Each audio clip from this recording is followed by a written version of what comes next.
Hi. Thank you for subscribing, and if you haven't, please subscribe. Incidentally, I'm just saying here and now, you get a chance to win. Yeah, great. I want to pay homage to Hussein at Royal Media Services, Citizen TV.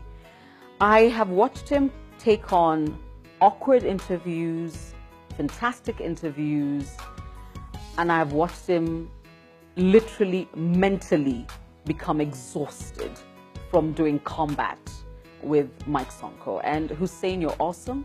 I don't know what your medical package looks like. I hope they're going to review it, because you actually need to be able to see a shrink at some point and say, what's wrong with these people? And the shrink kind of talks you down and tells you it's going to be okay. And incidentally, should you in the next 1 month do a Miguna, now that you've done Mike Sonko and a Moses Kuria, just, you know what? Take leave. Because your mind won't be able to take it. But I think for me, this little segment on my YouTube channel goes out to those in the space that Hussein occupies, the fourth estate. A lot of us are lazy. And I'll go back to something Phil Matthews told me when I started in radio years ago. He said, if you ever come off air after a 4-hour show, a 1-hour show, a 2-hour show, and you're not mentally exhausted, then you've done nothing.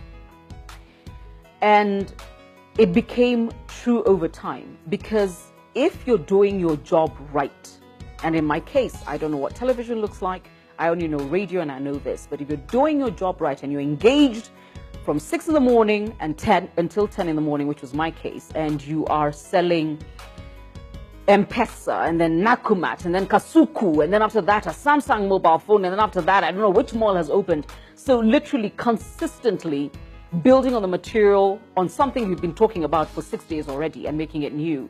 And then after that, making sure that the news runs on time and every commercial runs on time, and you know about the song that has just played, and you're going to tell people that it's something they can already find on the internet. And then at some point, you know, you have to find Nyambaneo Jalango, Larry entertaining and funny, and you've got to keep up with Linda Nyangweso and Chipkizi. He decides that he's going to speak in a bit of Kamba and English and Swahili. If you do not come off air exhausted, you have not engaged. You've not plugged in. And it's a fact. And you could tell for Hussein, he was beat. He might as well have run a marathon. I mean, he was like, that was hard. And that was true.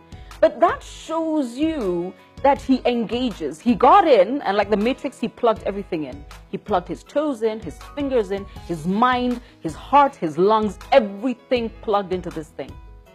And then the guy he was in the ring with took him for 20 rounds. And that is the beauty of when a person in the fourth estate does their job right. I love the compliments every time I run into somebody who says, don't you age? I'm like, you don't understand.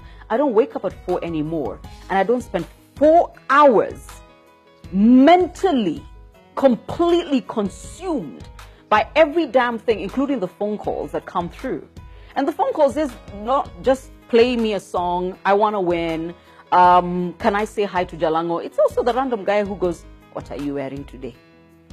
It's a ridiculous job. But I've always said, because it's such an amazing job, you don't whine about it. You get on with it. And Hussein, thank you. Because dyed in the blood, people who do the job for the audience and not for their goddamn egos, and all of us can name a few, are missing in the sector. You are setting the bar again, and it's rising. Thank you. If nobody tells you, thank you. Subscribe.